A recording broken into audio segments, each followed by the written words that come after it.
السلام علیکم ورحمۃ اللہ وبرکاتہ۔ لا حول ولا قوة الا باللہ، حسبنا اللہ ونعم الوکیل۔ یا حی یا قیوم برحمتک استغیث، لا الہ الا انت سبحانک انی کنت من الظالمین۔ اللہم صلی علی محمد وعلی آل محمد۔ علی بھائی ڈیٹیل سے جواب دیں۔ اچھا جی، کیا جی نماز میں ٹخنے ننگے رکھنا ضروری ہے؟ اگر کوئی صرف نماز کے دوران پینٹ فولڈ کرے یا شلوار کو اوپر کرے تو کیا ٹھیک ہے؟ اور اگر نماز کے دوران پینٹ فولڈ کرنا منع ہے، کیا یہ شدت پسندی ہے؟ دیکھیں، یہ جو ٹخنے ننگے کرنے کا مسئلہ ہے نا، ایٹ لیسٹ اہل سنت کے ہاں تو یہ متفقہ مسئلہ ہے کہ مرد کے لیے ٹخنے ننگے رکھنا سنت ہے۔ بخاری اور مسلم دونوں میں حدیث ہے کہ اللہ کے نبی صلی اللہ علیہ وآلہ وسلم نے فرمایا کہ جس کا کپڑا مرد کا ٹخنوں سے نیچے ہو تکبر کے طور پر تو وہ آگ میں ہے۔ اسی طریقے سے صحیح مسلم میں ایک حدیث ہے کہ اگلے زمانوں میں ایک شخص تھا جو اپنی تہمت کو گھسیٹ کر چل رہا تھا، تکبر کی وجہ سے اللہ نے اسے زمین میں دھنسا دیا اور وہ قیامت تک اسی حالت میں دھنستا رہے گا، والعیاذ باللہ تعالی۔ ایک اور حدیث ہے صحیح مسلم میں جس میں تکبر کے طور پر آزار بند کو، تہمت کو، شلوار کو یا پینٹ کو جو ٹخنوں سے نیچے لوگ رکھتے ہیں ان کے بارے میں وعید ہے کہ قیامت والے دن اللہ تعالیٰ ان کی طرف نظر رحمت نہیں فرمائے گا، والعیاذ باللہ تعالی، نہ ان سے کلام کرے گا۔ اس قسم کی کئی احادیث ہیں بخاری مسلم میں۔ آپ کو کمبائنڈ فارم میں مشکات کے اندر کتاب اللباس ایک چیپٹر ہے، اس کے اندر یہ ساری حدیثیں مل جائیں گی۔ اچھا، یہ جو ٹخنے ننگے کرنے والا ایشو ہے نا، اسپیسیفکلی نماز کے حوالے سے، تو اس میں ایک حدیث ہے جس کی صحت میں اختلاف ہے۔ سنن ابی داؤد میں حدیث ہے، مسند امام احمد میں ہے، اور کئی ایک کتابوں میں حدیث موجود ہے، اور میرے علم کی حد تک صرف شیخ البانی نے اس کے صحت کے اوپر کلام کیا ہے۔ باقی تو ہمارے جتنے محدثین ہیں دور حاضر میں، شیخ زبیلی زئی رحمہ اللہ تعالی، یا قدیم جو ہمارے علماء ہیں، امام حاکم، امام ذہبی، امام نووی، یہ سارے بڑے بڑے ائمہ اس حدیث کو صحیح مانتے ہیں کہ ایک شخص اس حال میں نماز پڑھنے کے لیے آیا کہ وضو کرنے کے بعد جب وہ نماز کے لیے آنے لگا تو اس کی تہمت ٹخنوں سے نیچے تھی، تو اللہ کے محبوب صلی اللہ علیہ وآلہ وسلم نے فرمایا کہ وضو دوبارہ کر کے آؤ، اور پھر ساتھ فرمایا کہ جس کا تہمت یا آزار ٹخنوں سے نیچے ہو اللہ تعالیٰ اس کی نماز قبول نہیں کرتا۔ یہ الفاظ ہیں۔ اب یہ بڑی سخت وعید ہے۔ اس میں جو زیادہ شدت سے اس حدیث سے رزلٹ نکالتے ہیں وہ تو یہ کہتے ہیں کہ ایسے شخص کا وضو بھی ٹوٹ جائے گا، لیکن یہ موقف جو ہے وہ شاذ ہے، یعنی اکا دکا لوگوں کا ہے، یہ کوئی ایگریڈ اپان موقف نہیں ہے۔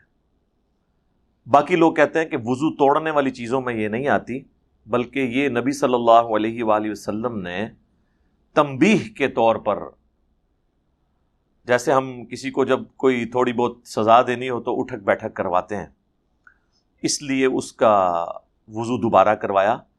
اور وہ کہتے ہیں کہ اگر یہ وضو ٹوٹتا ہوتا تو نبی علیہ السلام فرماتے کہ جس کا کپڑا ٹخنوں سے نیچے ہو اس کا وضو نہیں رہتا۔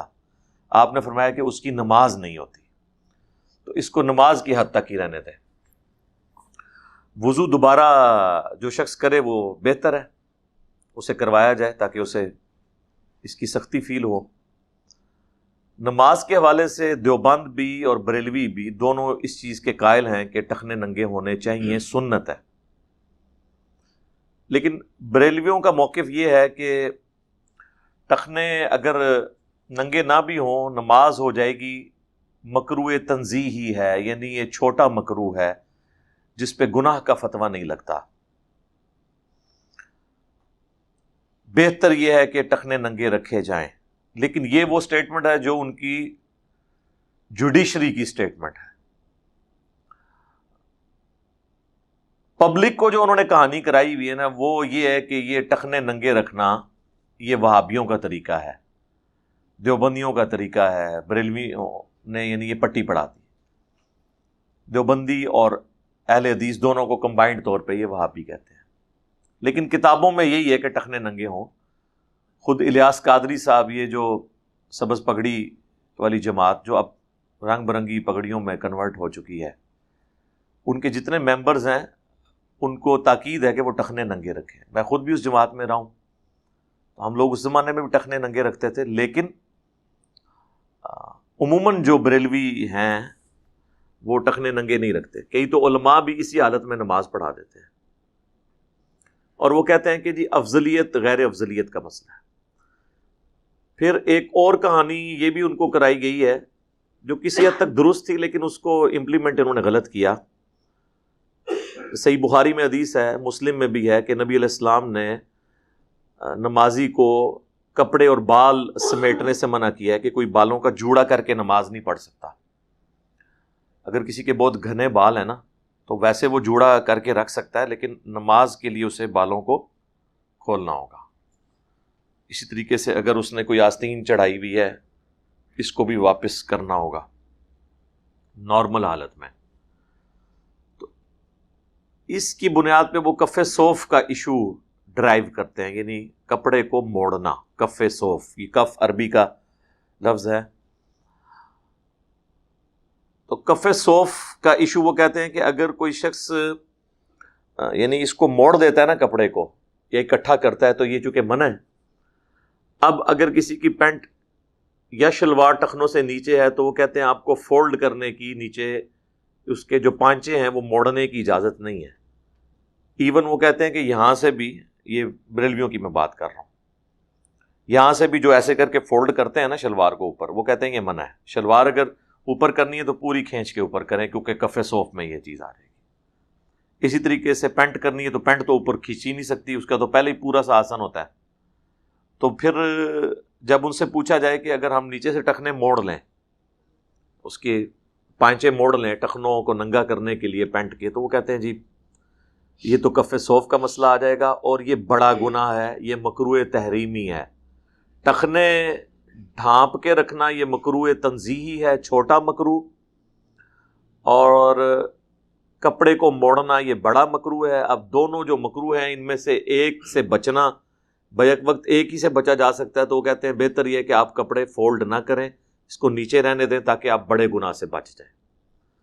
اب یہ حدیثیں تو ظاہر ہے ان سے تو وہ صرف نظر کرتے ہیں، ان کے لیے تو اپنی وہ جو فتوے علماء نے لکھ دیے اسی کو فالو کر رہے ہوتے ہیں. تو یہ حدیث تو بالکل واضح ہے کہ بڑا مکروہ تو وہ ہوگا جس کے بارے میں وعید آئے گی. اس کے بارے میں کہیں وعید نہیں آئی ہے کہ جس کے جوڑا بندھا ہوا ہو یا کپڑا فولڈ ہو اس کی نماز نہیں ہوتی. صرف نبی علیہ السلام نے اس سے منع فرمایا. یعنی وہ آپ زیادہ یہ کہہ سکتے ہیں گناہ ہے یا ناپسندیدہ ہے. اب اس کیس میں تو اب آپ یہ نہیں کہیں گے، یہاں تو واضح ہے کہ نماز ہی نہیں ہوگی، لہٰذا انٹینسٹی اسی کی زیادہ ہے. لیکن اس وقت تو آپ کو پتہ ہے یہ جتنے بھی شرعی مسئلے ہیں نا یہ فرقوں نے گود لیے ہوئے ہیں. چھوٹا بچہ جس طرح گود میں لیتے ہیں، آپ کو پتہ ہے بچے کی کتنی حفاظت کرتا ہے انسان، تو یہ سارے فرقوں نے اپنے اپنے مسئلے گود میں لیے ہوئے ہیں. مثال کے طور پر اہل حدیث نے یہ مسئلہ گود لے لیا ہے کہ ہم نے ننگے سر نماز پڑھنی ہے، اور لوگوں کو بتانا ہے کہ مرد کی نماز ننگے سر ہو جاتی ہے.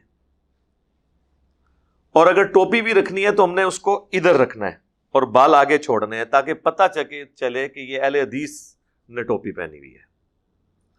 اسی طریقے سے دیوبند نے، خصوصاً تبلیغی جماعت نے یہ مسئلہ گود لے لیا ہے کہ جو ہماری جماعت میں آئے گا نا وہ مونچھیں صاف کرے تاکہ یہ دور سے دیکھنے سے ہی پتہ چلے، اور ایک ٹوپی سخت والی پہنے، جالی والی ٹوپی نہ پہنے، سخت والی وائٹ کلر کی ٹوپی پہنے تاکہ پتہ چلے کہ یہ ہماری جماعت کا بندہ ہے.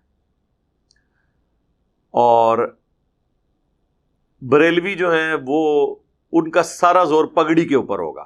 آپ دیکھیں ان کے علماء کتنی رنگ برنگی قسم کی پگڑیاں پہنیں گے. جبے، دستاریں اور اس قسم کی چیزیں. پھر آپ تقریر کے انداز دیکھیں، ان کے نام دیکھیں، مسجدوں کے نام دیکھیں، تو اس میں سے ہی آپ کو سمیل آ جائے گی یہ کس فرقے کی مسجد ہے، یہ کیا کرنے جا رہے ہیں. تو اس طرح سب مسئلے گود لیے ہیں. تو یہ ٹخنوں والا مسئلہ بھی چونکہ گود لے لیا اسپیسیفکلی اہل حدیث نے، کسی حد تک دیوبند نے، تو بریلویوں نے پھر اس سے صرف نظر کرنا شروع کر دیا. اب الٹا انہوں نے باقاعدہ شعر و شاعری کی ہوئی ہے. ستھن چھوٹی گردن موٹی، یعنی یہ تبلیغی جماعت والوں کے لیے انہوں نے ایک شعر بنایا ہوا ہے پنجاب میں نا. ستھن کہتے ہیں یعنی آزار بند کو، شلوار کو یا پینٹ کو، یہ چھوٹی، گردن موٹی یعنی یہ کھاتے بہت ہیں اس لیے ان کی گردن بہت موٹی ہے. ٹھیک ہے. گلج توا یعنی وہ توا، وہ آپ کو پتہ نا جب جماعت چلتی ہے تو وہ کھانے پینے والا سارا سامان بھی ساتھ ہوتا ہے. سر تے استرا یعنی سر پہ ٹنڈ کروائی ہوئی ہے. چک بسترا یعنی بسترا بھی اٹھاتے ہیں ساتھ. کراؤ ٹنڈ چلو رائے ونڈ.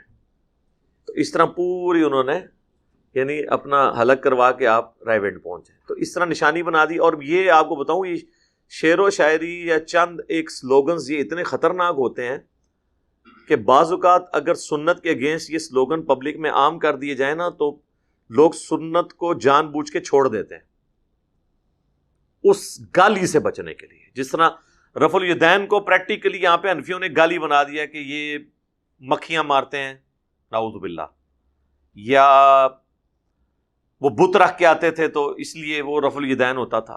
یعنی اتنا کنڈیم کریں اس چیز کو کہ لوگ شرمائیں. لیکن یہ میرے دنیا میں چھوڑے جانے سے پہلے کی باتیں ہیں. ہاں اب ایسا نہیں ہے کیونکہ ہم نے ٹرنز دا ٹیبل اوور کر دیا ہے اللہ کے فضل سے. اب لوگ فخر کے ساتھ اپنے معاملات کو لے کے چلتے ہیں. پھر ان چیزوں کے ساتھ انہوں نے گستاخیاں بھی جوڑ دی. یعنی جو بندہ اس طرح کرتا ہوا نظر آئے تو اس کو کہیں یہ گستاخ رسول ہے، اس کے بڑوں نے گستاخیاں کی ہیں. اب کوئی کہے نا کسی رفع الیدین کرنے والے کو گستاخ رسول، وہ کہے گا کڈو چشتی رسول اللہ، آؤ نا بچہ میدان انہیں دسنے کون گستاخ ہے. تو دم دبا کے بھاگیں گے یہ جنہوں نے 100 سال سے اسی بنیاد کے اوپر حسام الحرمین کی بنیاد پہ پوری ایک سمجھ لیں رول کیا ہے سب کانٹیننٹ پہ. تو انہی کی جو ایک سمجھ لیں ان کے ہاتھ میں ہتھیار تھا وہی ان کے لیے وبال جان بن گیا. تو یہ بھی انہوں نے اس مسئلے کو اس طریقے سے بنایا ہے. تو مرد کے لیے ٹخنے ننگا ہونا ضروری ہے. اگر پینٹ چھوٹی ہے اس کو نیچے سے فولڈ کریں نماز کے لیے، اس میں کوئی وبال نہیں ہے. اور جو لوگ عمومی حالت میں فولڈ فارم میں ہی پینٹ رکھتے ہیں ان کے لیے تو پھر کف صوف کا بھی مسئلہ نہیں ہے. یعنی فیشن کے طور پہ بھی آپ کو پتا ہے کافی عرصہ تک تو کرتے کی آستین بھی تقریباً 1.5-2 انچ یوں فولڈ کر کے رکھی جاتی تھی. وہ اس کی ڈیزائننگ کا حصہ ہوتا تھا. جس طرح آج کل ہماری جو شلوار ہے یہ اس کے پانچے بھی آپ کو پتا ہے بکرم ڈال کے وہ ڈبل کپڑا فولڈ ہوا ہوتا ہے، وہ اس کا حصہ ہوتا ہے.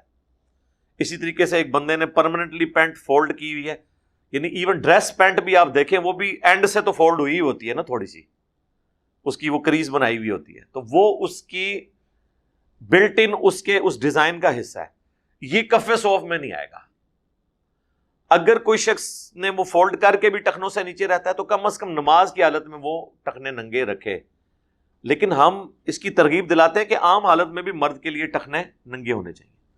اب بعض لوگ اس میں یہ پلی لے لیتے ہیں کہ سیدنا ابو بکر صدیق رضی اللہ تعالیٰ عنہ کے بارے میں صحیح بخاری میں ایک حدیث ہے کہ انہوں نے کہا یا رسول اللہ میں کوشش تو کرتا ہوں صلی اللہ علیہ وآلہ وسلم کہ اپنا آزار بند ٹخنوں سے اوپر رکھوں، لیکن پھر بھی کبھی کبھار وہ ایک طرف سے ڈھلک جاتا ہے، مگر یہ کہ میں اسے پکڑ کے اوپر کر لیتا ہوں. یعنی وہ جو چند سیکنڈز کے لیے بھی نیچے ڈھلکتا تھا وہ اس کو بھی اپنے لیے وبال سمجھتے تھے. تو میں اس کا کیا سولوشن کروں؟ اب اس کا یہ بھی سولوشن بڑا مشکل ہے کہ آزار بند کو بہت چھوٹی سلوا لی جائے کہ جا کے گھٹنے ہی ننگے ہونے شروع ہو جائیں. تو نبی الاسلام نے فرمایا کہ تم تکبر کے طور پر ایسا نہیں کرتے.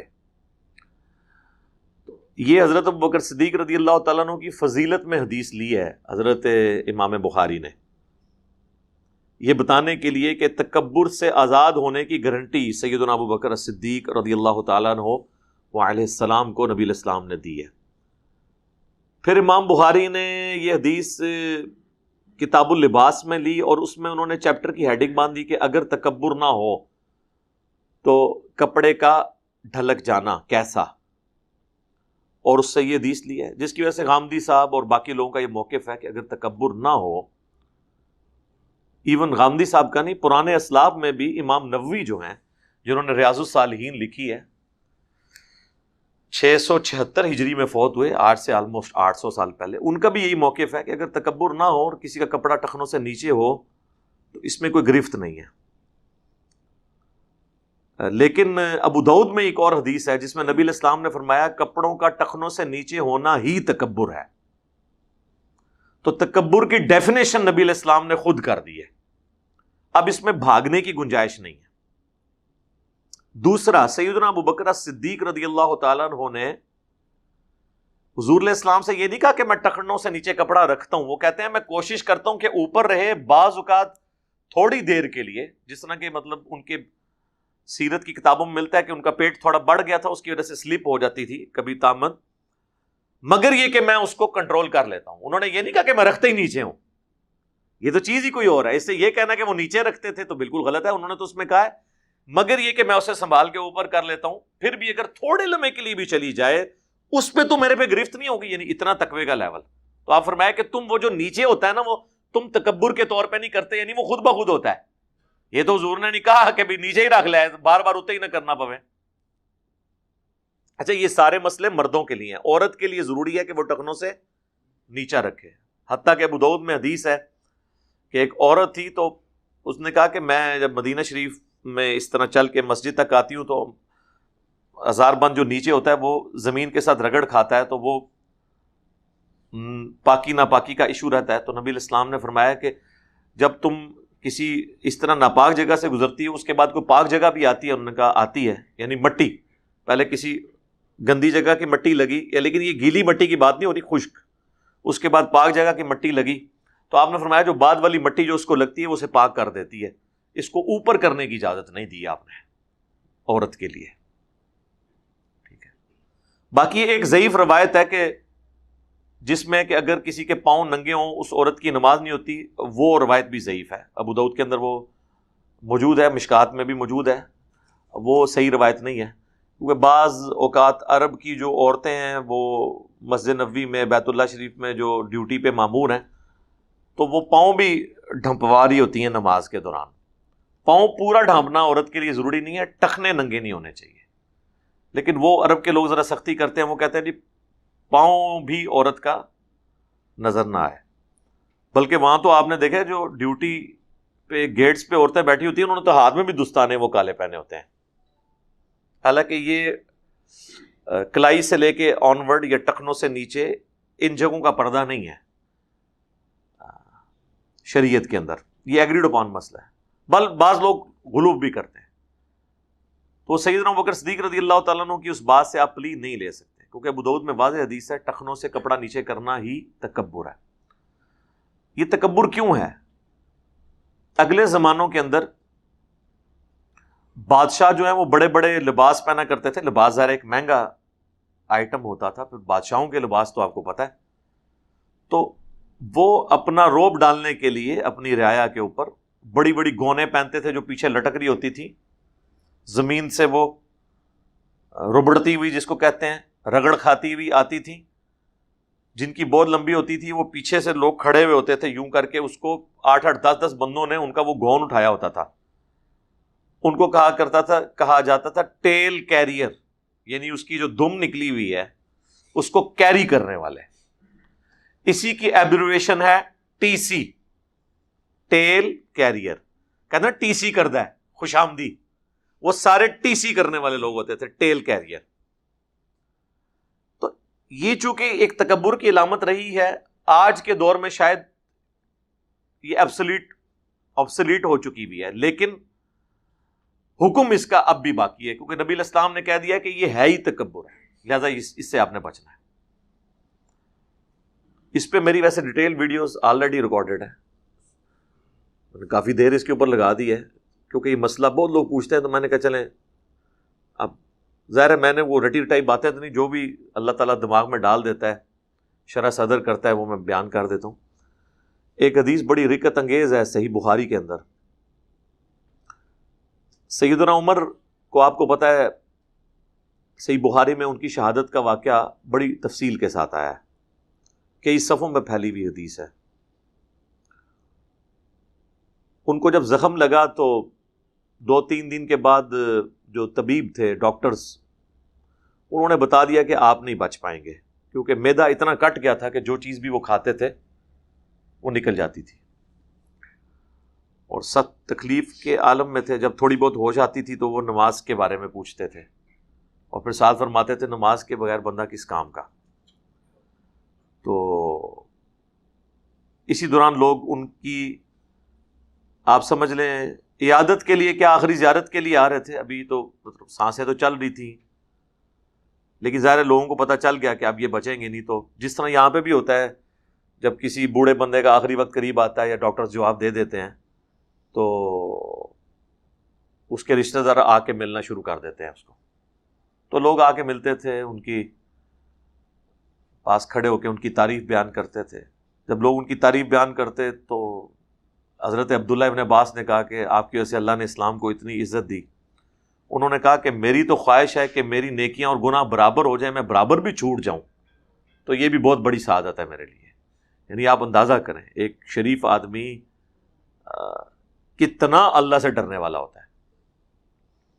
اسی دوران صحیح بخاری کے الفاظ ہیں کہ ایک نوجوان آیا جس کا ازار بند ٹخنوں سے نیچے تھا،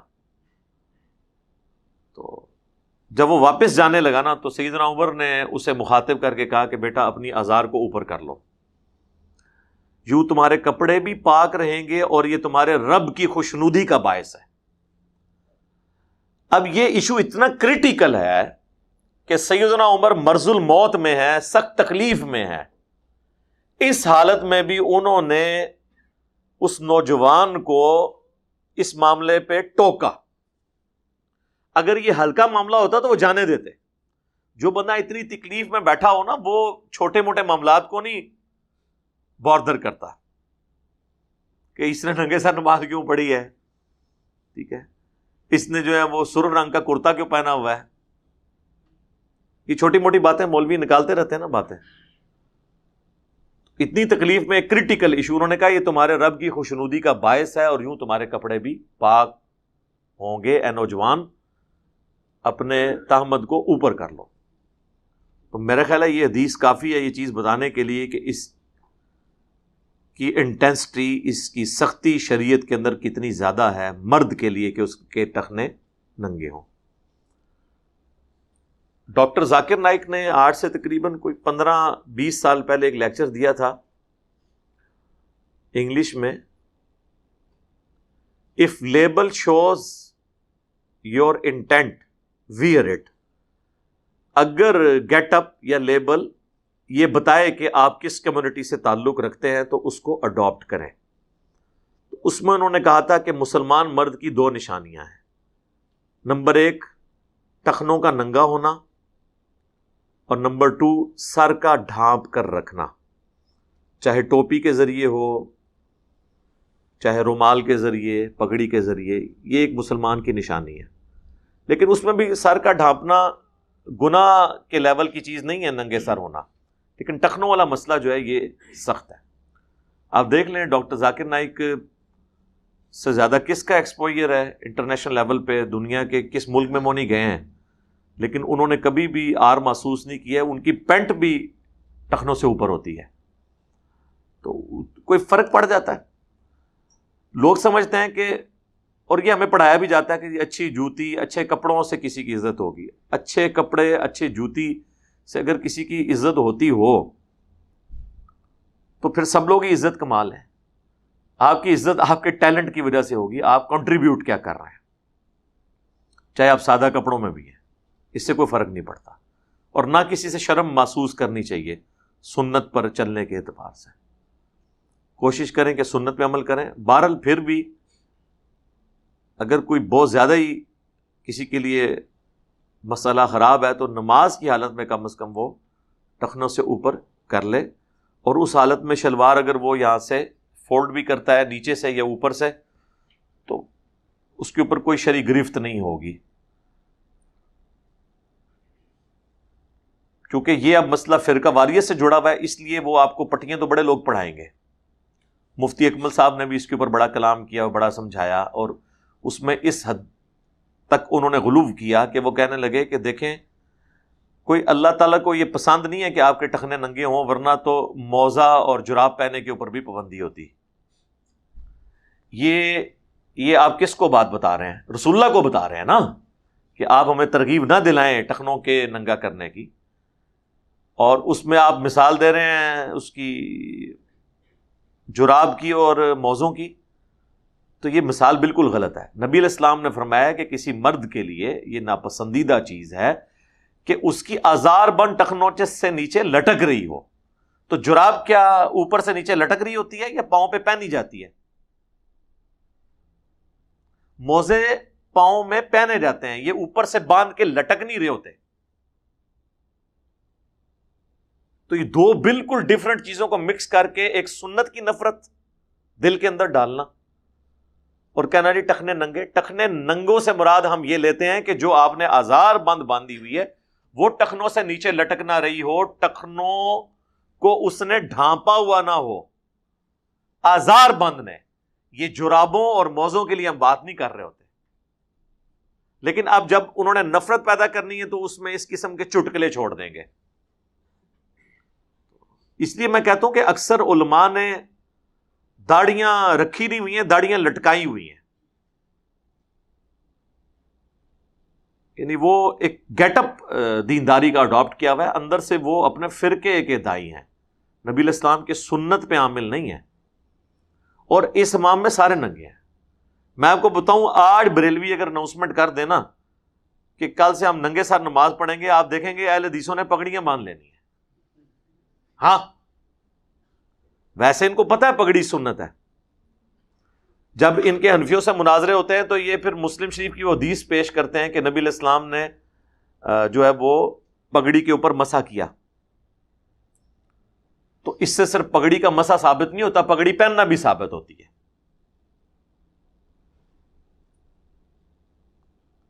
لیکن وہ میں ایک پاکستان لیول کے اہل حدیث عالم ہیں، مناظر ہیں، ان کو میں سن رہا تھا، وہ اپنی پبلک کو تقریر کرتے ہوئے کہتے ہیں ویکھو نا میں اگر ان پگڑی بننی ہوتی تو کہنا سی کو بریلوی آ گیا، ٹھیک ہے، یعنی وہ ان کو بتانا چاہ رہے تھے ایک نٹوریس چیز کے طور پہ کہ بھئی اپنی جو شناخت ہے نا، لال رومال یا جو آپ لوگوں کا گیٹ اپ ہے اس کو رکھا کریں، ورنہ دیکھیں اگر میں پگڑی باندھ کے آتا تو آپ نے مجھے گھسنے نہیں دینا تھا۔ تو یہ میسج دے رہے تھے پگڑی والا کوئی ہماری مسجد میں نہ گھسے، یہی رزلٹ اس میں سے نکلے گا نا۔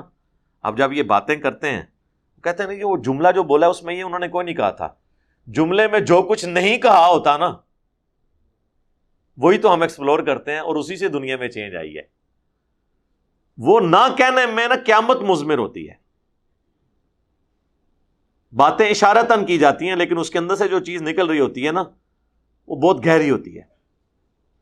اور میں اکثر جب بھی کوئی حدیث واقعات بیان کرتا ہوں تو وہی پوائنٹ بیچ میں سے اجاگر کرتا ہوں تاکہ آپ لوگوں کے دماغ کھلیں اور آپ کو سمجھ آئے کہ کس لیول کا آپ کے ساتھ فراڈ کیا گیا۔ اللہم انی اسألک بانک انت اللہ لا الہ الا انت الاحد الصمد الذی لم یلد ولم یولد ولم یکن لہ کفوا احد وإلہکم الہ واحد لا الہ الا هو الرحمن الرحیم الف لام میم اللہ لا الہ الا هو الحی القیوم اللہم صلی علی محمد وعلی آل محمد ربنا آتنا فی الدنیا حسنہ وفی الآخرۃ حسنہ وقنا عذاب النار ربنا آتنا من لدنک رحمہ وہیئ لنا من امرنا رشدا لا الہ الا انت سبحانک انی کنت من الظالمین ربنا هب لنا من ازواجنا وذرياتنا قرة اعین وجعلنا للمتقین اماما اللهم اغفر لحینا ومیتنا وشاہدنا وغائبنا وصغیرنا وکبیرنا وذکرنا وانثانا اللہم من احییتہ منا فأحیہ علی الاسلام ومن توفیتہ منا فتوفہ علی الایمان۔ اے اللہ، ہمارے ماں باپ کی، ہمارے بیوی بچوں کی، پوری امت کی تمام دینی، دنیاوی، جسمانی، روحانی، ظاہری، باطنی پریشانیاں، تکلیف، مصیبتیں، دکھ، بیماریاں، دشواریاں دور فرما۔ اے اللہ، ہمارے ملک پاکستان کی خیر فرما، پورے عالم اسلام کی خیر فرما، اندرونی اور بیرونی خطرات سے محفوظ فرما۔